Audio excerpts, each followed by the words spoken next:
샬롬 할렐루야. 사도행전 2장 1절에서 4절여. 오순절 날이 이미 이름에 그들이 다같이 한 곳에 모였더니 후련히 하늘로부터 급하고 강한 바람 같은 소리가 있어 그들이 앉은 온 집에 가득하며 마치 불의 혀처럼 갈라지는 것들이 그들에게 보여 각 사람 위에 하나씩 임하여 있더니 그들이 다 성령의 충만함을 받고 성령이 말하게 하심을 따라 다른 언어들로 말하기를 시작하니라. 아멘. 사도행전 2장 37에서 47여. 그들이 이 말을 듣고 마음에 찔려 베드로와 다른 사도들에게 물어 이르되 형제들아 우리가 어찌할꼬 하거늘. 베드로가 이르되 너희가 회개하여 각각 예수 그리스도의 이름으로 세례를 받고 제사함을 받으라. 그리하면 성령의 선물을 받으리니 이 약속은 너희와 너희 자녀와 모든 먼데 사람 곧 주 우리 하나님이 얼마든지 부르시는 자들에게 하신 것이라 하고 또 여러 말로 확증하며 권하여 이르되 너희가 이 패역한 세대에서 구원을 받으라 하니 그 말을 받은 사람들은 세례를 받음에 이 날에 신도의 수가 3,000이나 더 하더라.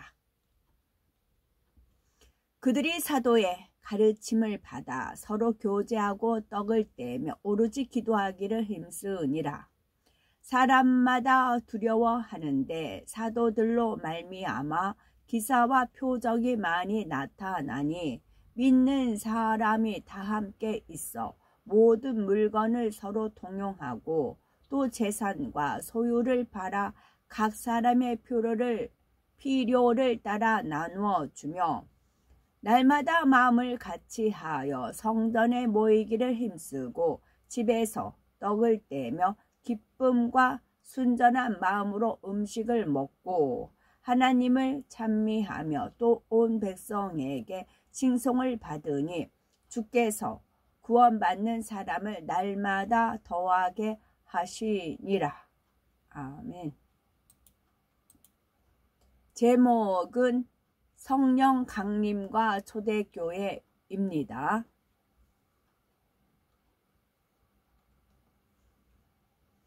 사망 권세를 깨뜨리고 부활하신 주님께서는 40일 동안 제자들과 많은 사람에게 보이셨습니다. 그리고 이제 승천을 앞두고 제자들에게 오직 성령이 너희에게 임하시면 너희가 권능을 받고 예루살렘과 온 유대와 사마리아와 땅 끝까지 이르러 내 증인이 되리라 하셨는데 과연 어떻게 되었을까요? 부활하신 주님께서 승천하신 이후에 120여 명의 제자들과 성도들은 마가의 다락방에 모여 기도에 힘썼습니다. 오순절날 후련히 하늘로부터 급하고 강한 바람 같은 소리가 온 집에 가득하고 불의 혀처럼 갈라지는 것이 각 사람 위에 임하여 저희가 다 성령의 충만함을 받고 성령이 말하게 하심을 따라 다른 방언으로 말하기 시작하였지요. 이것이 성령 강림의 시초로서 요엘 선지자가 예언한 대로 이루어진 것입니다. 그리하여 성령 받은 사람들은 각종 방언 말함은 물론 성령의 역사로 예언도 하고 환상도 보며 각양 은사를 받아 하나님의 나라와 의를 이루어 갑니다. 베드로를 비롯한 주님의 제자들은 성령을 받아 담대히 복음을 전하며 권능으로 살아계신 하나님을 증거하였지요. 마침내 예루살렘의 교회가 형성되었고 성도들은 사도들의 가르침에 따라 하나님 뜻대로 행하였습니다.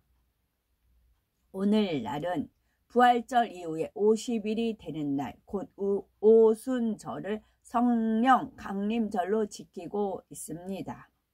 누구든지 예수 그리스도를 영접하고 죄를 회개하면 성령을 선물로 주시고 하나님의 뜻대로 살아갈 수 있도록 도와주십니다.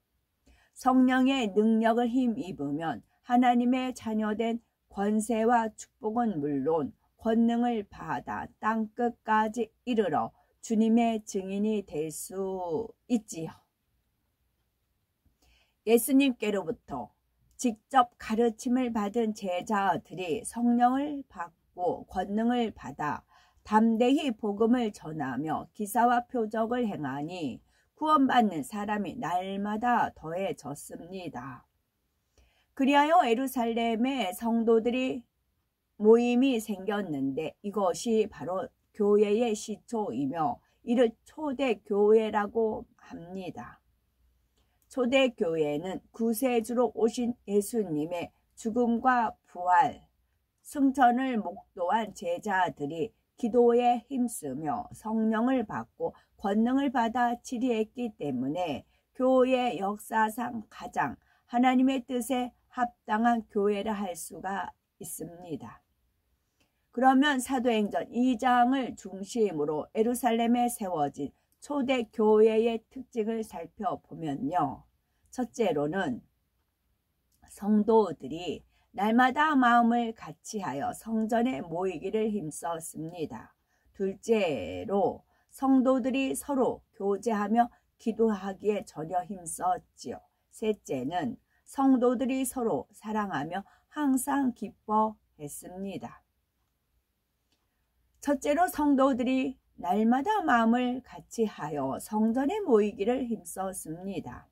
사도행전 2장 46절을 보면 초대교회 성도들은 날마다 마음을 같이하여 성전에 모이기를 힘썼다고 했습니다.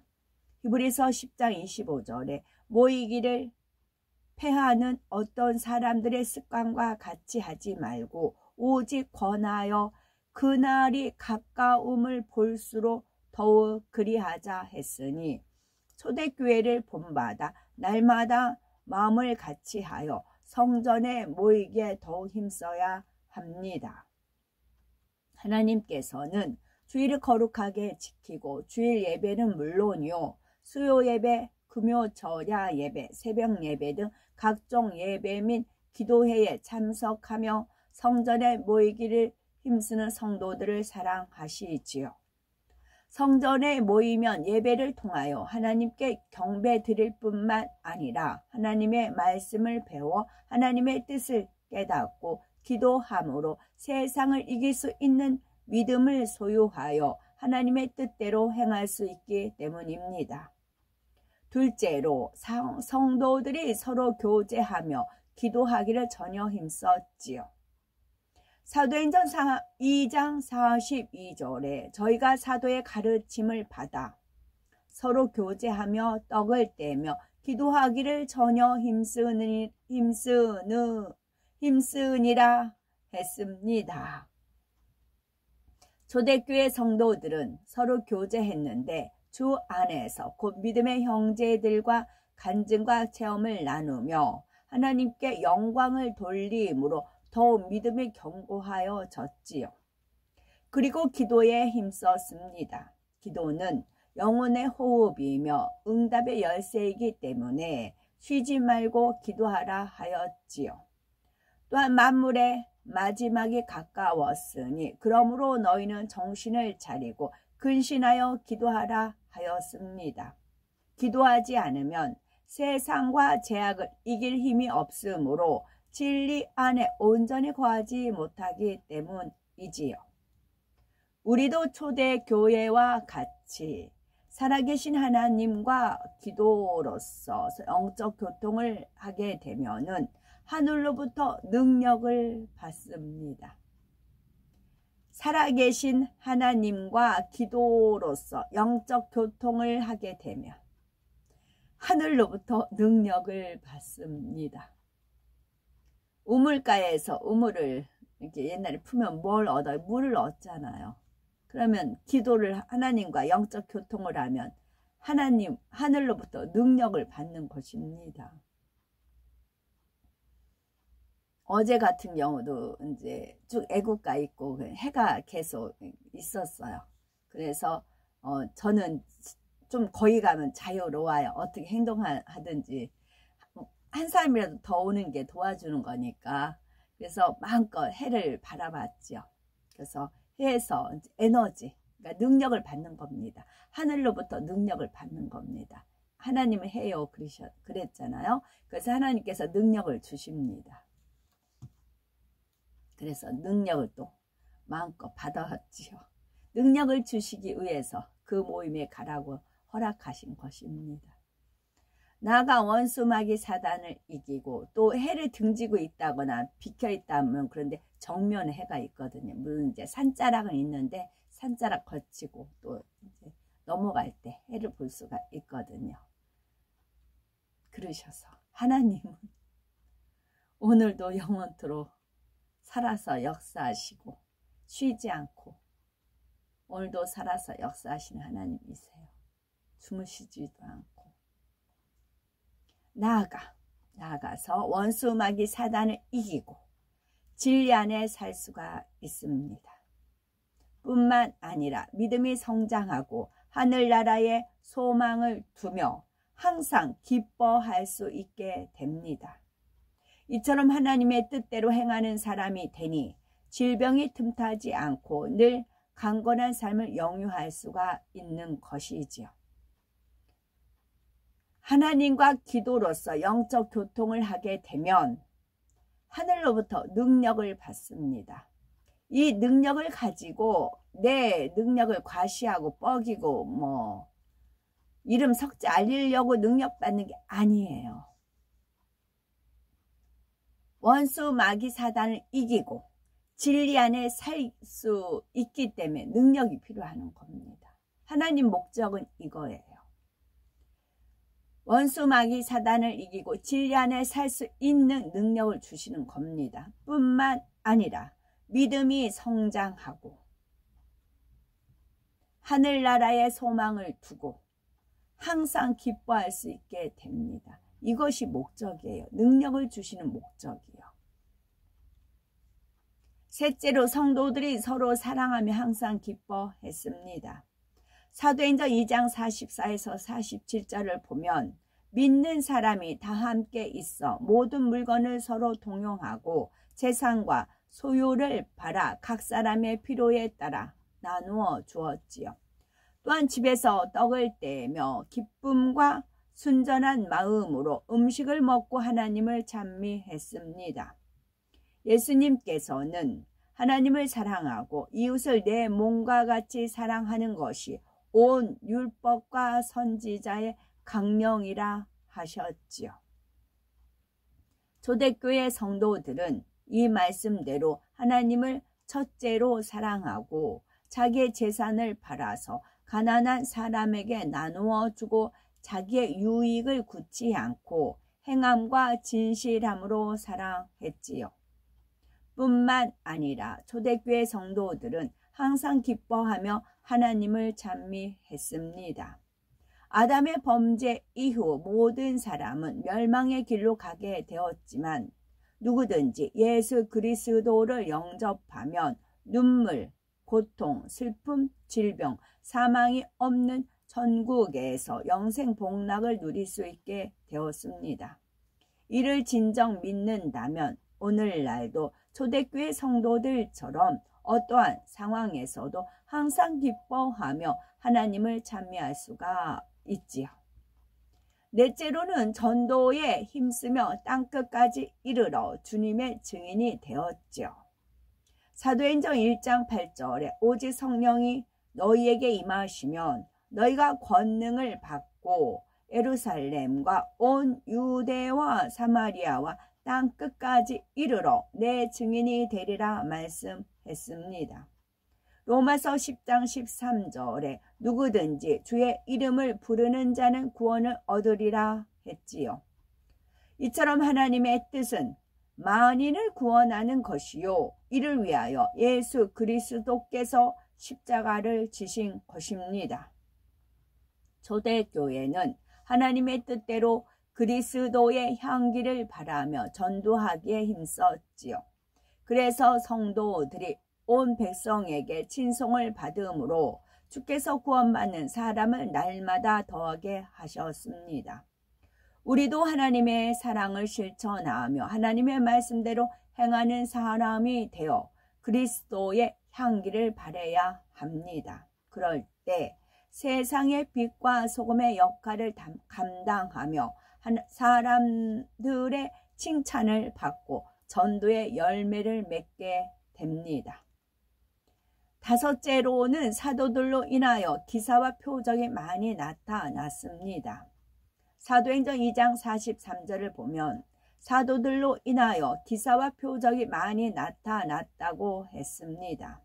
사람의 마음이 강팍해져서 기사와 표적을 보지 못하면 도무지 믿지 않기 때문에 예수님께서도 기사와 표적을 나타내시고 하나님의 말씀이 참임을 확증시켜 주셨지요. 그러므로 오늘날도 예수님께서 행하셨던 기사와 표적이 많이 나타나야 합니다. 하나님의 살아계심을 직접 체험하지 않고 중심에서 믿는 믿음을 갖는다는 것은 쉽지 않기에 하나님께서는 기사와 표적을 통하여 직접 보고 듣고 체험하여 확실한 믿음을 갖고 구원에 이르게 하십니다. 이처럼 초대 교회는 모이기에 힘쓰며 성령의 충만함을 입고 서로 교제하고 불같이 기도하여 오직 하나님의 말씀대로 행했습니다. 또한 기사와 표적이 많이 나타나 날마다 구원받는 수가 더함으로 하나님께 큰 영광을 돌렸지요. 따라서 오늘날도 모든 교회는 초대교회를 본받아 오직 하나님의 뜻대로 행하며 무수한 영혼을 구원의 길로 인도하고자 힘써야 할 것입니다. 기사와 표적이 있는데요. 기사라는 것은 하나님의 역사 가운데 천기를 움직이는 것으로서 주로 기상현상과 관련이 됩니다. 구름을 움직이고 비가 오게 하거나 먹게 하는 것, 전체를 움직이는 것이 이에 해당이 되고, 표적이란 사람이 행할 수 있는 한계를 넘어 하나님의 능력이 나타나는 역사를 말하지요. 즉 소경이 눈을 뜨고 벙어리가 말하며 들리지 않던 귀가 들리고 앉은 뱅이가 일어나는 등의 역사이랍니다. 아멘.